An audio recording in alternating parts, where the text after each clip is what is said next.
जय जिनेन्द्र। कल हमने प्रथम श्लोक का शब्दार्थ और वाच्यार्थ जाना। वह आज आगे पढ़ते हैं। झुके हुए भक्तों के, भक्त देवों के मुकुट जड़ित, जो जड़ित जिसमें मणि जड़े हुए हैं, ऐसे मुकुट की जो प्रभा है यानी प्रकाश है। प्रभा यानी प्रकाश। तो वह जो प्रकाश है उसको और अधिक प्रकाशित करने वाले। अब ये अधिक प्रकाश कैसी बात है? कोई भी रत्न अपना कुछ स्वयं का प्रकाश लिए होता है, लेकिन अगर वो दीपों की मालिका में या दियों की मालिका के या आज के बिजलियों के लट्टुओं के या नलिकाओं के प्रकाश में आता है तो वह अधिक चमक बताता है।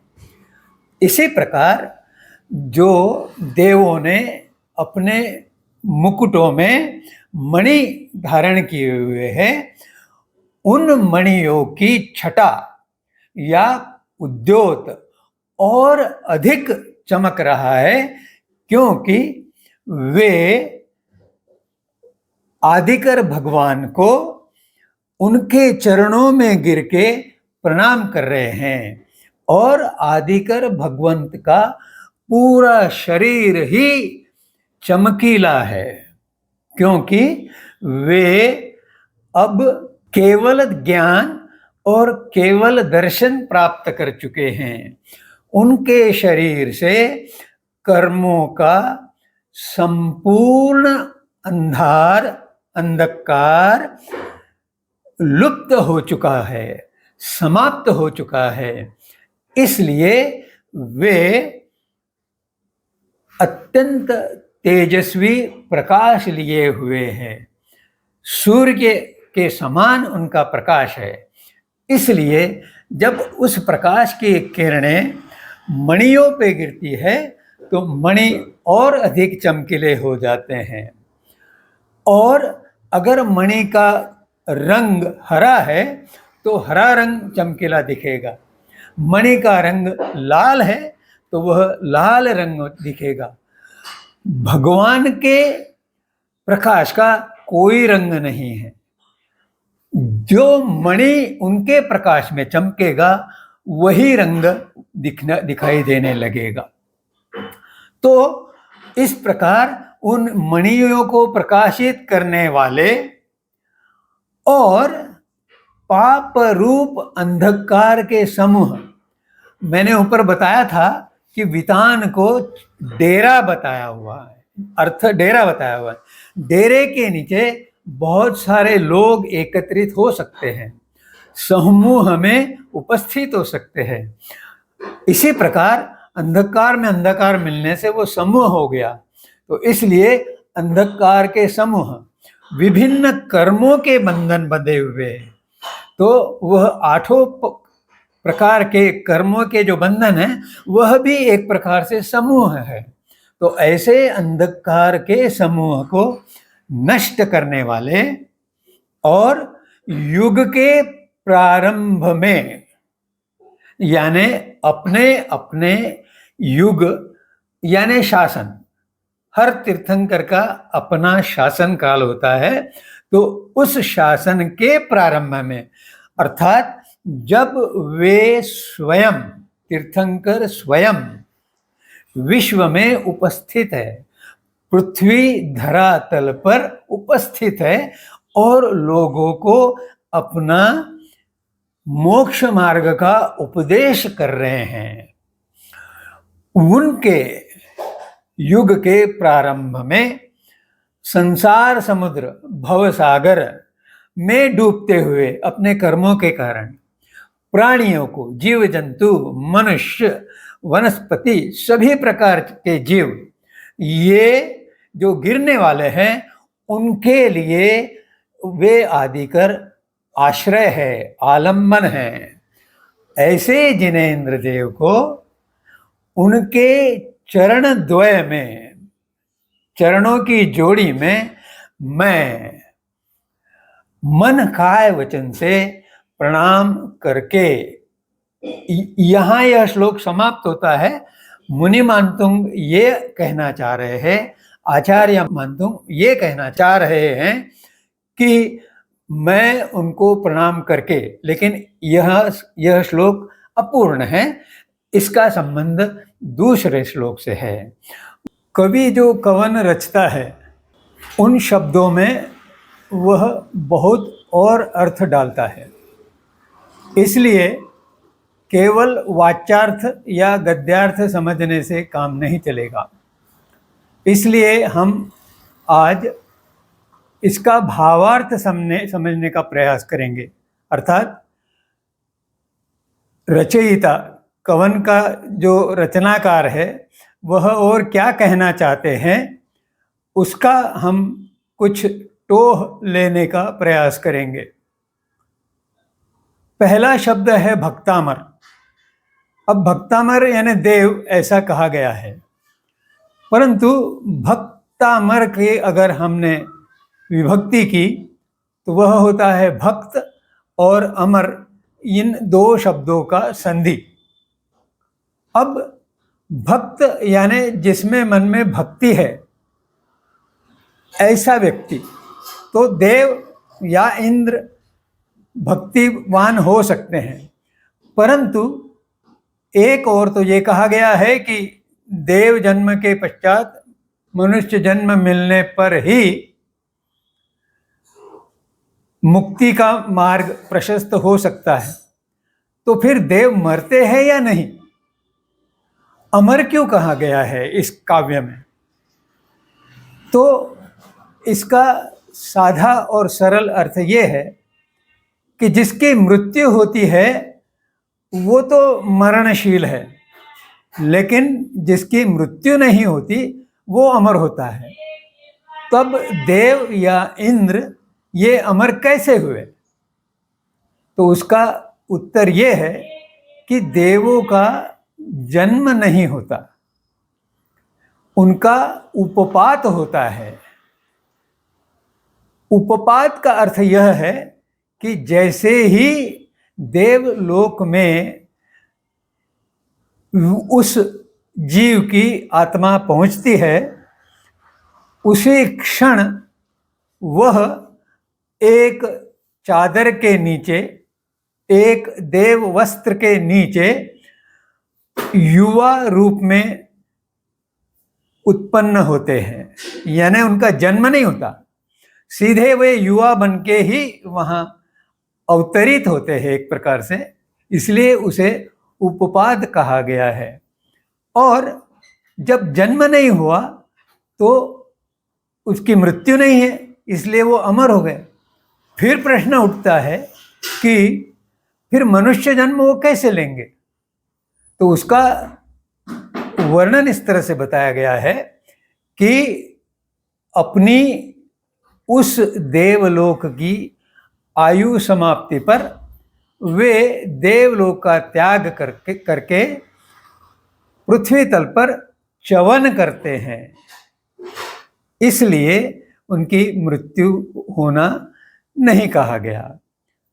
इस प्रकार जिसका जन्म नहीं और जिसका मृत्यु नहीं वो अमर है, इसलिए जो देव रूपी भक्त है, इंद्र रूपी भक्त है, उन्हें अमर कहा गया है। उनका भक्तिभाव इतना श्रेष्ठ है कि इंद्रों ने सभी तीर्थंकरों के लिए एक स्तोत्र की रचना की है। उसे प्रणिपात सूत्र बोलते हैं या शक्र स्तव बोलते हैं, परंतु सामान्य भाषा में जो अधिक प्रचलित है वह नमोत्थुणम के नाम से ज़्यादा जाना जाता है। अब भक्ति कैसे व्यक्त करते हैं देव? तो पहला शब्द आया है प्रणत, यानी नतमस्तक होकर श्रद्धापूर्ण भाव से प्रणाम करना। सम्यक प्रणम्य, सम्यक यानी उचित, और उचित पद्धति से प्रणाम करके, अर्थात क्या कि विधिवत वंदन नमन करना है, विधिवत स्तवन करना है। और इस संपूर्ण वंदन नमन स्तवन की प्रक्रिया विशिष्ट प्रकार से बताई गई है। वंदन, तो उसके लिए वंदना सूत्र आता है जिसे तिखुतो सूत्र बोला जाता है। उसकी विधि आप सब लोग जानते हैं। नमन 3 प्रकार से किए जाते हैं। एक सिर्फ वंदन, दूसरा नमन यानी हाथ जोड़कर और दोनों हाथों के तलुओं में खोखला आकार बनाकर एक प्रकार से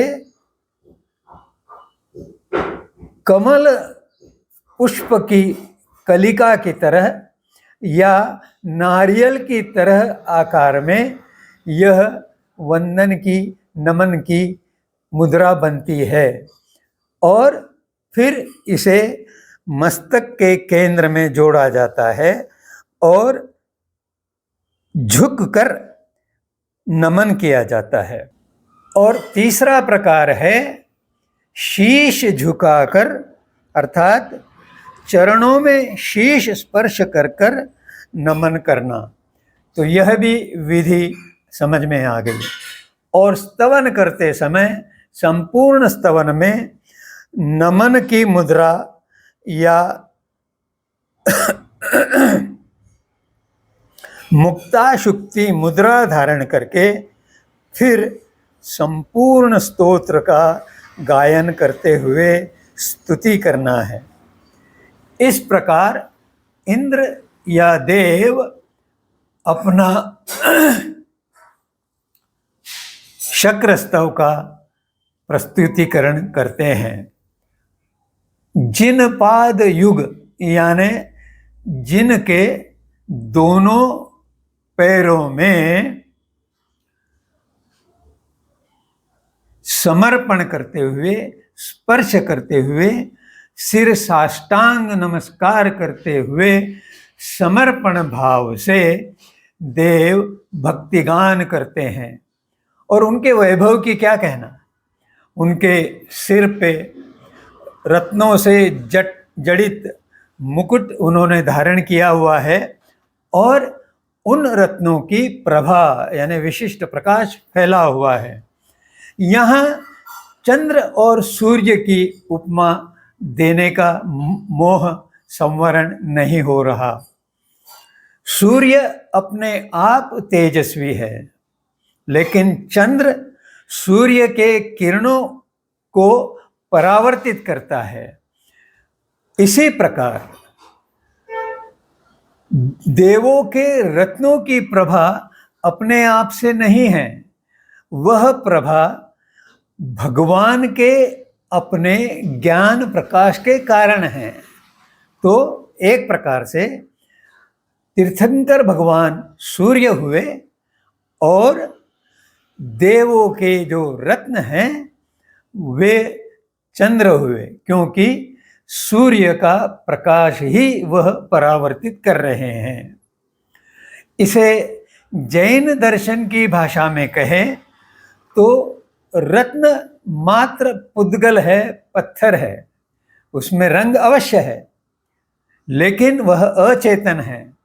और जब चेतन रूप तीर्थंकर भगवंत के ज्ञान का प्रकाश उन रत्नों पर गिरता है, तब जाके वे रत्न कुछ चेतन जैसे लगते हैं।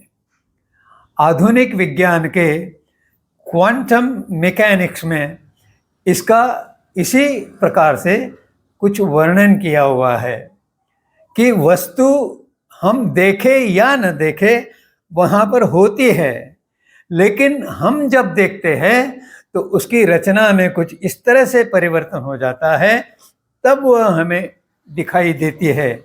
तो हमारे देखने से वस्तु को आकार आता है। इसी प्रकार सूर्य के किरण पड़ने से रत्न दिखाई देता है। तद्वत भगवान की, तीर्थंकर भगवान की आभा के कारण देवों के रत्नों की प्रभा है। इस प्रकार यह पुद्गलों का परिणमन होता है। आज देवों के वैभव के वर्णन के पश्चात शेष भाग पर कल चर्चा करूंगा। जय जिनेंद्र।